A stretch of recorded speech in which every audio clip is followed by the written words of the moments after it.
स्वामी जी महाराज श्री राम कथा सत्संग पटल पर जुड़े हुए समस्त समादरणीय महानुभावों तथा देवियों, इस पावन कार्यक्रम के संचालक आदरणीय भाई युवराज सिन्हा जी, आज के द्वितीय लिंग के कथा व्यास पूज्य चरण पंडित शर्मा जी महाराज कपसदा एवं तृतीय लिंग के कथा व्यास पूज्य चरण के पांडे जी महाराज। आइए, भार्गव दर्प विमर्दन का प्रकरण विगत 2 दिनों से गतिमान है। मंगलाचरण के अंत में जो पंक्ति कही गई थी, उसी पंक्ति पर कुछ कहने का प्रयास किया जाएगा। एतदर्थ शीघ्र चले कथा की यात्रा पर। कल कथा के क्रम में हम लोगों ने दर्शन किया था, इसी पंक्ति पर चर्चा हो रही थी, लेकिन चर्चा अधूरी मैंने माना। ते ही अवसर सुनि शिव धनु भंगा, आए भृगुकुल कमल पतंगा। किस समय परशुराम जी आए? तो खर भरु देखी विकल पुर नारी, सब मिली दे मही पनगारी। परम मंगल के अवसर पर अमंगल का वातावरण निर्मित होने जा रहा था।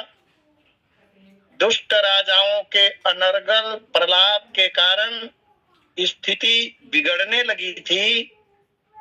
जनकपुर की नारियां दुष्ट राजाओं को गालियां दे रही थी। ऐसे समय में ही जब भगवान श्री राम के द्वारा धनुष टूटा, तब भृगुकुल रूपी कमल को खिलाने वाले भगवान परशुराम जी महाराज का आगमन हुआ।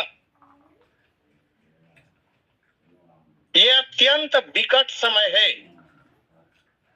भगवान परशुराम जी महाराज का जनकपुर आना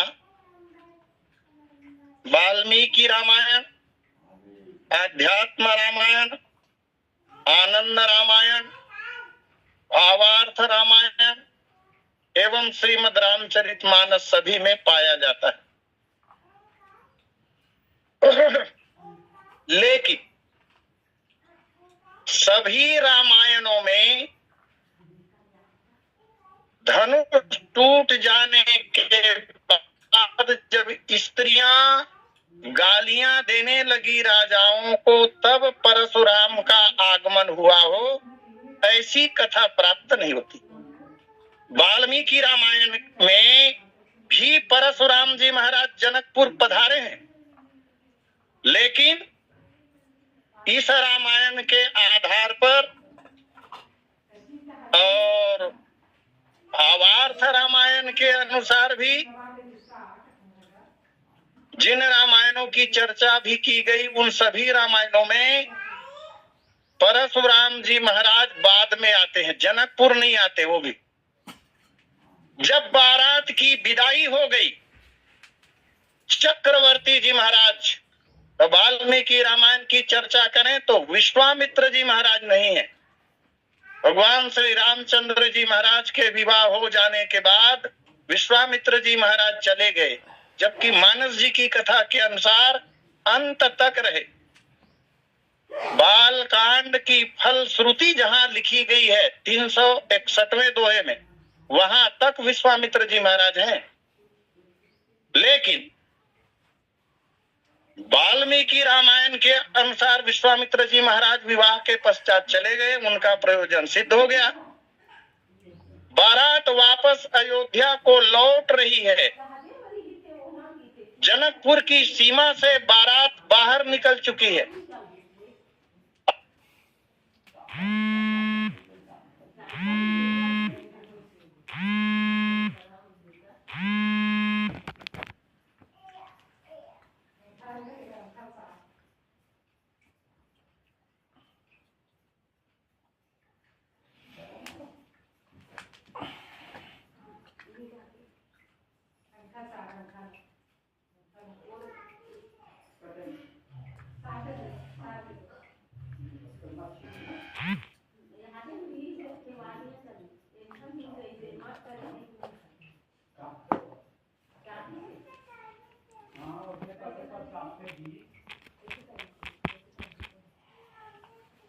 जो है वो दाहिनी ओर दौड़ने लगी, चलने लगी, शकुन है। इस स्थिति को देखकर उस समाज में वशिष्ठ जी महाराज की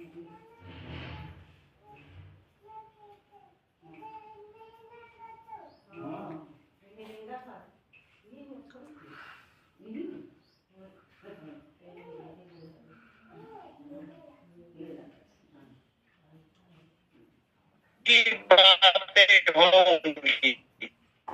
ऐसा तेज आंधी, और जब तेज आंधी आई तब कथा कहती है जितने ऋषि लोग थे वे और चक्रवर्ती जी महाराज ये भर सचेत रहे, बाकी तमाम बराती जो थे वो आंधी में अचेत हो गए। परशुराम जी महाराज के आगमन की पूर्व सूचना थी। वशिष्ठ जी ने कहा था परशुराम का आगमन होगा, और तब मार्ग में परशुराम जी महाराज आए। लेकिन मानस जी में ऐसा नहीं है। मानस जी में तो परशुराम जी महाराज रंग भूमि में ही आ रहे हैं। जयमाल समर्पण के बाद जब दुष्ट राजाओं का प्रलाप चल रहा था। एक कारण और पता चलता है, ये कल्प भेद के कारण हो सकता है। कल्प भेद हरिचरित्सु है, ऐसा हमारे यहाँ कहा गया है।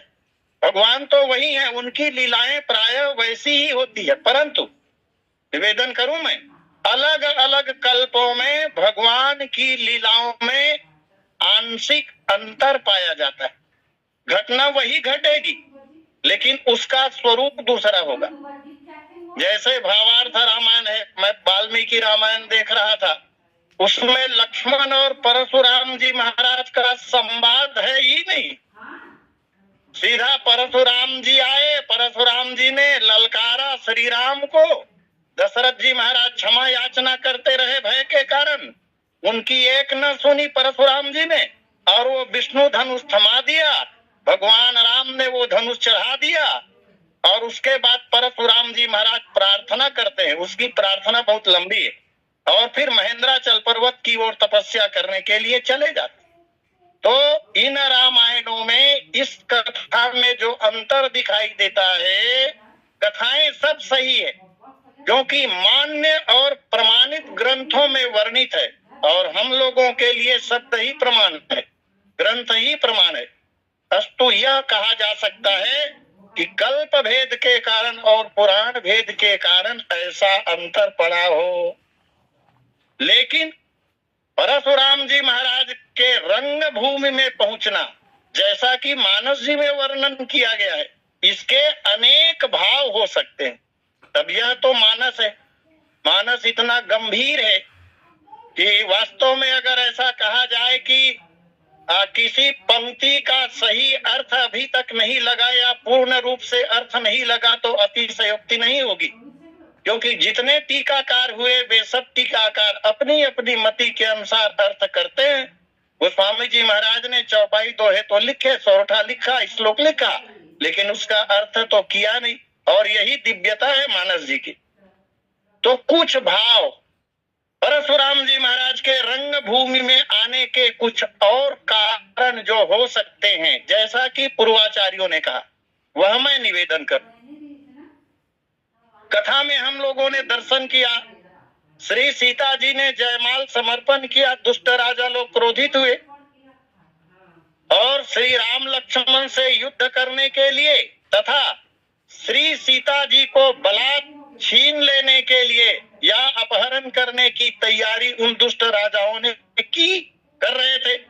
लखनलाल जी महाराज इस वातावरण को देखकर क्रोधित हुए, क्रोध से भर गए, इसलिए कि जिस महामंडप में जनकपुरी के जिस रंग भूमि में धनुष यज्ञशाला में महामंगल होने जा रहा था,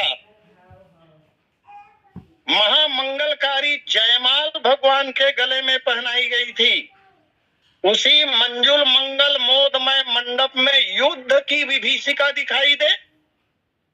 यह बात श्री राम जी के अनन्य भक्त गोस्वामी जी महाराज को कैसे सहन हो सकता था। इसलिए मंगल के समय में अमंगल का होना अच्छा नहीं लगा, और जैसे ही अमंगल की शुरुआत हुई उसे रोकने के लिए उपाय गोस्वामी जी महाराज ने ला दिया।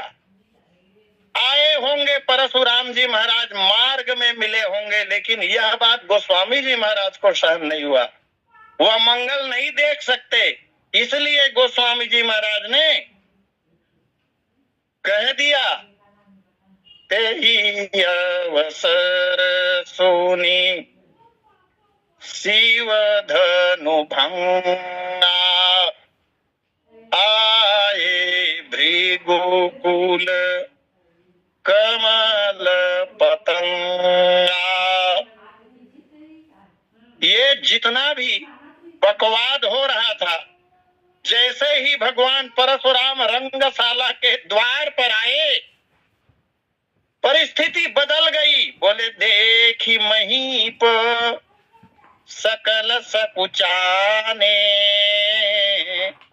बाज झपट जनु लवा लुकाने। अभी तक जो राजा लोग बढ़ चढ़कर बात कर रहे थे, वे राजा सिर छिपाने लगे। यद्यपि यह पंक्ति आगे आएगी तो एक भाव तो एक कारण तो ये हो सकता है। दूसरी बात, 2-3 दिन पहले कथा की समीक्षा में आदरणीय पटेल जी ने जो बात कही थी कि जनक जी महाराज ने प्रतिज्ञा की है, सब जानते हैं। जनक जी महाराज की प्रतिज्ञा को अगर गहराई से विचार करें तो उसके 2 भाग हो सकते हैं। प्रतिज्ञा क्या? त्रिभुवन जय समेत वैदेही, अबिनाही विचार बरई हटते ही। 2 भाग। पहला भाग त्रिभुवन जय समेत वैदेही, और दूसरा भाग बिना ही विचार बरई हटते ही। तो ये दूसरा वाला जो भाग है, बिना ही विचार बरई हटते ही जयमाल समर्पण हो गया, माने श्री सीता जी ने वर के रूप में श्री राम जी को प्राप्त कर लिया। जनक जी महाराज की प्रतिज्ञा का दूसरा भाग पूरा हो गया, लेकिन त्रिभुवन जय अभी कहाँ हुआ है? भगवान परशुराम ने की इस बार इस पृथ्वी को क्षत्रियों से हीन की, और वो स्वयं कहते हैं, बाल ब्रह्मचारी अति कोही, विश्व विदित क्षत्रिय कुल द्रोही मैं वो हूँ। तब इस दशा में परशुराम जी महाराज को जीते बिना त्रिभुवन जय कैसे माना जा सकता है? पुनश्च भगवान श्री रामचंद्र जी महाराज क्षत्रिय वंश के हैं, और क्षत्रियों के दुश्मन है परशुराम जी महाराज, जगत विख्यात है। तो जब तक परशुराम जी की हार नहीं हो जाएगी, तब तक विश्व विजय तो नहीं माना जाएगा। बाद में बवंडर हो सकता है, बाद में बातें आ सकती है कि परशुराम जी को तो हराया नहीं गया। जैसे एक कथा आती है कि जनक जी महाराज हर साल अपने जनकपुर में एक बड़ा धार्मिक आयोजन करते थे, वहाँ शास्त्रार्थ होता था। अन्य वर्षों की तरह एक बार जब शास्त्रार्थ होने लगा तो उस शास्त्रार्थ में बहुत सारे ऋषि मुनि लोग आए, और चर्चा जो है वो चलने लगी। चर्चा आरंभ नहीं हुई, निवेदन, चर्चा आरंभ नहीं हुई, क्योंकि किसी ने कोई शास्त्र वचन छेड़ा नहीं। उसी सभा में वेद की विदुषी गार्गी विराजमान थी। अंत में एक महर्षि आए जिनका नाम था याज्ञवल्क्य, अपने शिष्यों को लेकर आए, और शर्त यह थी कि जो शास्त्रार्थ में सबको हरा देगा वो 10,000 गौओं को, जो सजी धजी और सवत्सा सदुग्धा गायें, आज जो गायें दान में दी जाती है बूढ़ी, ऐसी गायें नहीं, ये दान की गायें नहीं है। 10,000 सवत्सा सदुग्धा गाय जिनके सींग और खूर चांदी से मढ़े गए थे, ऐसे गाय को प्राप्त करेंगे। याज्ञवल्क्य जी महाराज आए और याज्ञवल्क्य महाराज जी जब आए तो थोड़ी देर बैठे रहे, लेकिन तब भी किसी ने प्रश्न नहीं पूछा। जब किसी ने प्रश्न नहीं पूछा तो याज्ञवल्क्य जी ने अपने शिष्यों को आदेश दिया कि पुत्रों, ये सारी गायें जो हैं वो हकाल कर ले चलो हमारे आश्रम की गौशाला। और जब शिष्य गाय को ले जाने लगे तब गार्गी ने कहा, शास्त्रार्थ में सबको हराए, आप भला गायों को कैसे ले जा सकते? तब याज्ञवल्क्य ने कहा, किसी ने कुछ पूछा ही नहीं तो मैं बोलूं कैसे? और तब गार्गी ने कुछ प्रश्न किए हैं, मैं उधर नहीं जाऊंगा। मेरा कहने का तात्पर्य केवल इतना है कि जिस तरह उस सभा में शास्त्रार्थ में हराए बिना फिर प्रश्न किया गया और उसका उत्तर जो है वो याज्ञवल्क्य जी ने दिया, बार बार उत्तर दे रहे थे, बार बार आक्षेप किया जा रहा था, लेकिन अंत में विजय श्री याज्ञवल्क्य महाराज को मिली। तदनुसार यहाँ भी अगर परशुराम जी महाराज को बिना हराए विश्व विजय या त्रिभुवन जय की कल्पना की जाए तो यह उचित नहीं है। तो जनक जी जैसे ज्ञानी महाराज की प्रतिज्ञा अधूरी रह जाती। तो स्वामी जी महाराज ने विचार किया कि ज्ञानियों के शिरोमणि है जनक जी महाराज, और जनक जी महाराज की प्रतिज्ञा अवश्य में पूर्ण होनी चाहिए, तथा बाद में कोई राम के ऊपर यह आरोप न लगा दे कि तुमने बिना परशुराम को जीते और श्री जी से विवाह कैसे कर ली। बाद में आपत्ति कर सकते थे, मूर्खों का कोई ठिकाना नहीं है, दुष्टों का कोई ठिकाना नहीं है, इसलिए इन लोगों को गोस्वामी जी महाराज ने खल कहा है।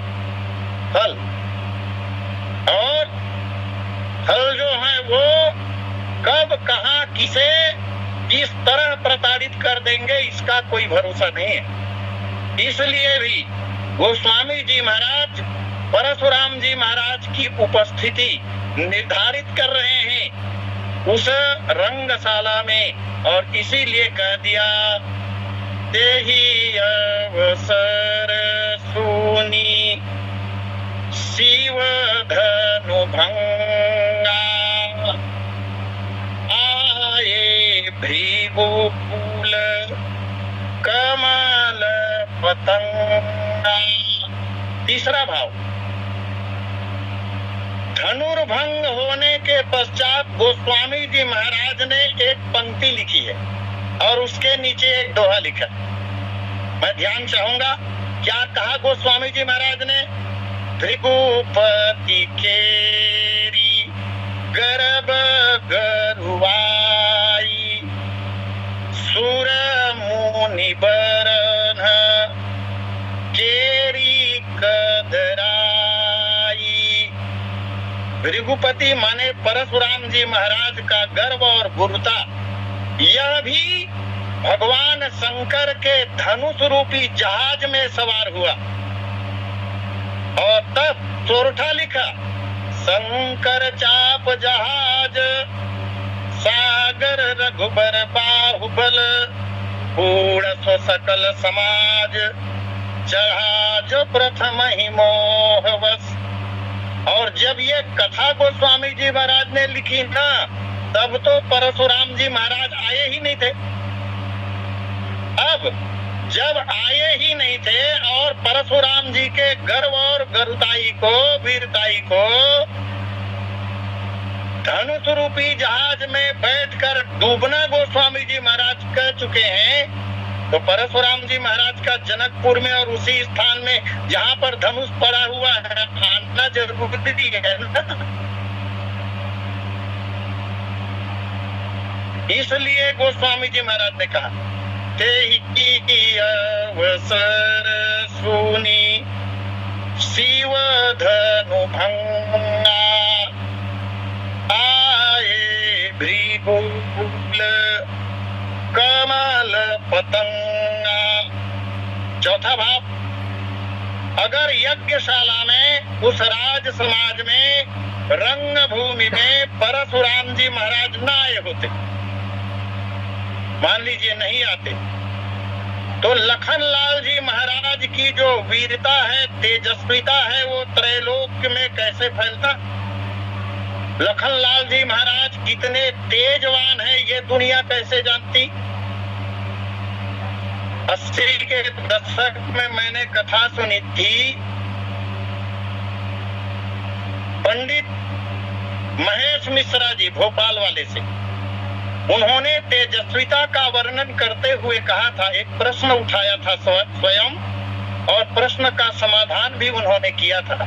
समग्र रामचरितमानस में भगवान के दो अनन्य सेवक, एक लखनलाल जी महाराज और दूसरे हनुमान जी महाराज, ये दोनों आपस में कभी नहीं बोलते, कभी बात नहीं करते, और हमें भी पता नहीं है अगर किए होंगे तो।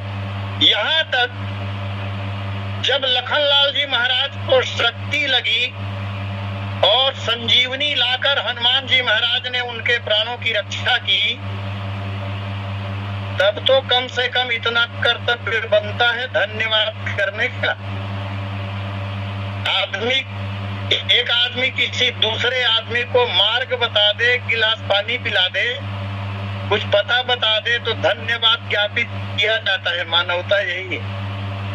लेकिन जिन लखनलाल जी महाराज के प्राणों की रक्षा हनुमान जी महाराज ने की, कितना कठिन कार्य था द्रोणाचल से संजीवनी लाना, और उसके बाद भी धन्यवाद तक नहीं कहा। क्यों? इसी का उत्तर मानस सम्राट ने दिया था।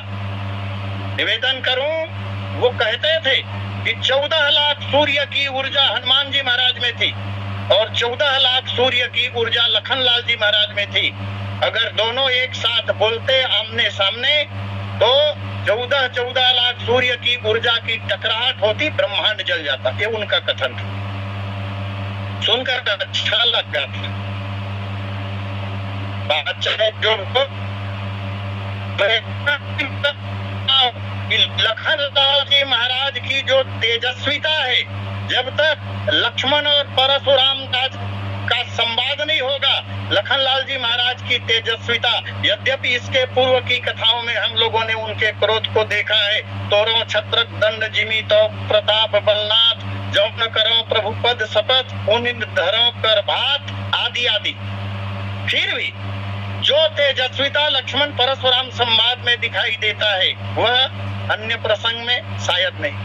इसीलिए तो लक्ष्मण परशुराम संवाद जो है वो ज्यादातर लोग देखते सुनते हैं। लीला में भी देखिए ना, लक्ष्मण परशुराम संवाद जिस दिन होगा उस दिन भीड़ ज्यादा रहती। अब पता नहीं लोगों को युद्ध या गर्माहट पसंद है इसलिए भीड़ होती है, मैं कह नहीं सकता, लेकिन पसंद किया जाता है। तो लखनलाल जी महाराज की तेजस्विता जगत के सामने प्रकट नहीं होती, इसलिए अच्छा एक बात तो, धनुष टूट जाने के पश्चात तो कुछ बाद में जनक जी महाराज के 2 दूत भेजे जाएंगे अयोध्या, और ये दोनों दूत जनक जी महाराज की पत्रिका लेकर जब अयोध्या जाते हैं, दशरथ जी महाराज को पत्रिका देते हैं। चक्रवर्ती जी महाराज ने पूछा, भाई तुम लोग देखे हो मेरे पुत्रों को, जानते हो तुम लोग? क्या सुंदर उत्तर दिया था उन लोगों ने। बोले महाराज आपके पुत्रों को कौन नहीं जानता, कौन नहीं जानता आपके पुत्रों को? राजन राम। हे चक्रवर्ती जी महाराज, संसार के किसी वीर ने जो काम नहीं कर सका वो काम आपके ज्येष्ठ पुत्र श्री राम ने किया, और तो और 10,000 राजा लोग खिसका नहीं सके। उस धनुष को छूते ही श्री राम जी ने वो धनुष टूट गया। तो श्री राम की वीरता को कौन नहीं जानता महाराज? राजन राम अतुल बल जैसे तेज निधान, लखन पुनीत से। ऐसे ही तेज के निधान आपके कनिष्ठ पुत्र लखनलाल जी हैं महाराज। ये जनकपुर के दूतों ने कहा था, और जनक के दूत हैं कैसे, वह पंक्ति बहुत बार बहुत वक्ताओं के द्वारा बोली जा चुकी है। धर्मशील ज्ञानी गुणवंता, तो धर्मशील ज्ञानी और गुणवंता लोगों के द्वारा जो बात आगे कही जानी है उसको सिद्ध भी तो करना पड़ेगा गोस्वामी जी महाराज को। इसलिए भी गोस्वामी जी महाराज लखनलाल जी महाराज की तेजस्विता को प्रकट करने के उद्देश्य से उसी सभा में तेहि अवसर सुनी शिव धनु भंगा, आए भृगुकुल कमल पतंगा। एक भाव यह भी हो सकता है, जनकपुर के उस राज समाज में, रंगभूमि में, जहां त्रिभुवन विदित वीर इकट्ठे हुए हैं। त्रिभुवन विदित पाताल लोक के राक्षस वेश बदल कर आए हुए, देवलोक के देवता रूप बदल कर आए हुए, धरती के राजा समस्त विद्यमान है वहां पर। त्रिभुवन के राजा जहां पर इकट्ठे हैं और उनके मध्य रावण और बानासुर जैसे सूरवीर परास्त हो चुके थे, उसी स्थान पर अगर भगवान परशुराम का गर्व दलन नहीं होता तो आगे कभी न कभी ये दुष्ट स्वभाव के जो कपूत, मूर्ख और क्रूर राजा लोग हैं वो श्री रामचंद्र जी महाराज का विरोध करते। विरोध करते तो कोई बड़ी बात नहीं होती, जगत जानता है, समस्त ब्रह्मांड जानते हैं भगवान का कुछ होने वाला नहीं है, लेकिन विरोध करने पर अप्रिय स्थिति तो कुछ क्षण के लिए निर्मित होती, यह भी ठीक नहीं है।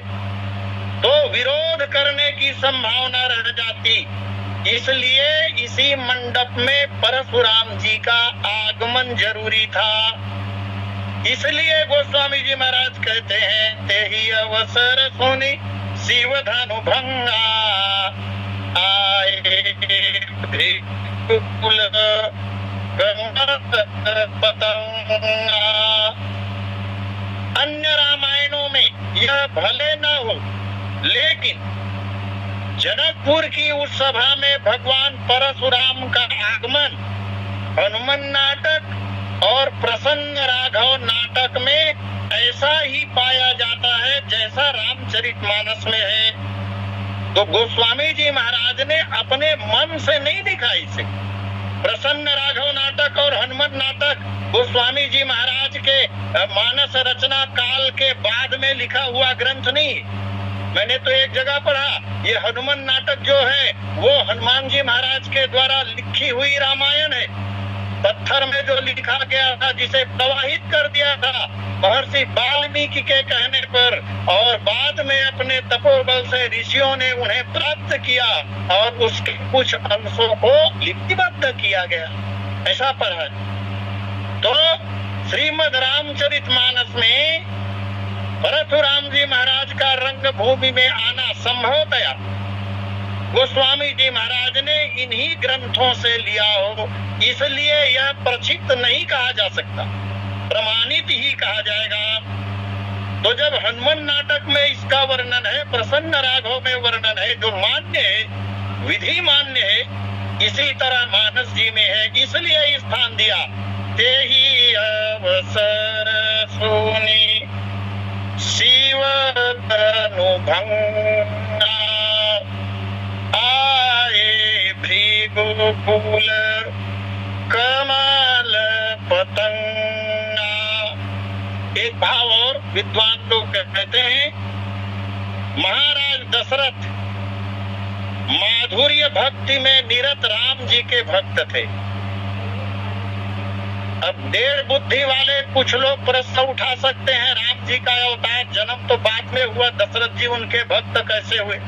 कहा जा सकता है। तो क्या राम का अवतार एक ही बार हुआ है? भगवान राम इष्ट कुल देवता है उनके, दशरथ जी महाराज। दशरथ जी महाराज राम भक्त है। राम राम कही राम कही राम राम कही राम, तनु परिहरि रघुबर विरह राव गए सुरधाम। श्री राम का विरह सहन नहीं कर सकते वो दशरथ जी महाराज के सामने अगर अब शकुन होता, जैसा कि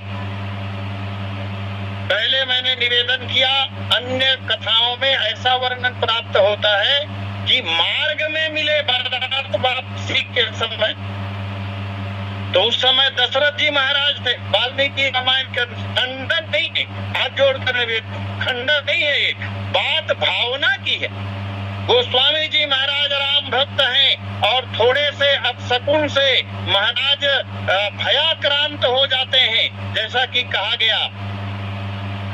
अपशकुन होते देखकर महाराज चिंतित हो उठे थे। ऐसे महाराज के सामने अगर परशुराम जी आते और गरजते तो क्या गोस्वामी जी महाराज इसे सहन कर पाते? इसलिए अपनी कृति में गोस्वामी जी महाराज ने उस कठोरता से बचने के लिए